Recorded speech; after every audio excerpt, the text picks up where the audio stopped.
Now, Calvin in Geneva, there are points where I would disagree with him. You must remember that Calvin was born and reared a Catholic. The Catholic model was still in the minds of the reformers. They wanted to reform the Catholic Church. That was their goal. So they began with a belief that the society had to be Christian.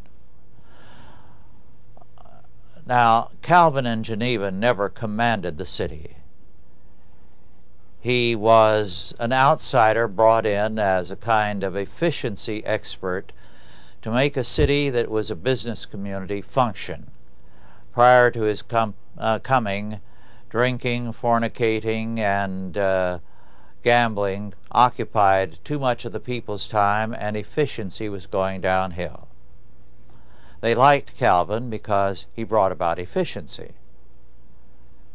He made people sober, God-fearing, but they didn't like it for themselves. So the rulers of Geneva were happy about the results, unhappy that Calvin expected the same kind of behavior of them. And the libertines were really very close to controlling the city much of the time. They brought in Servetus, yes, they brought him in, and they were going to challenge and try to oust Calvin. And during the time of the trial, Calvin actually had his bags packed, ready to leave. But the Catholic model was still in the background there. With Cromwell, it was different. Cromwell was faced with churches who wanted an established church, still the old Roman model. The Presbyterians, who were the most powerful group, were emphatically for an established church. That to them was salvation.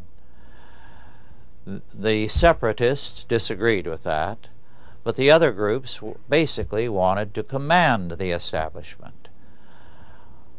Well, what Cromwell wanted was not a church establishment, but a Christian establishment.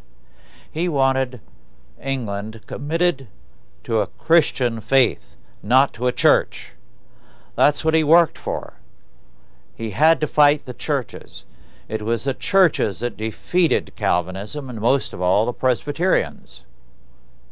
It's a great blot in Presbyterian history that they were the ones who not only destroyed Calvin, but brought in Charles II, a thoroughly degenerate man, and believed he would keep his word to them, that he would go along with their ideas of an establishment. Of course, he broke his word immediately.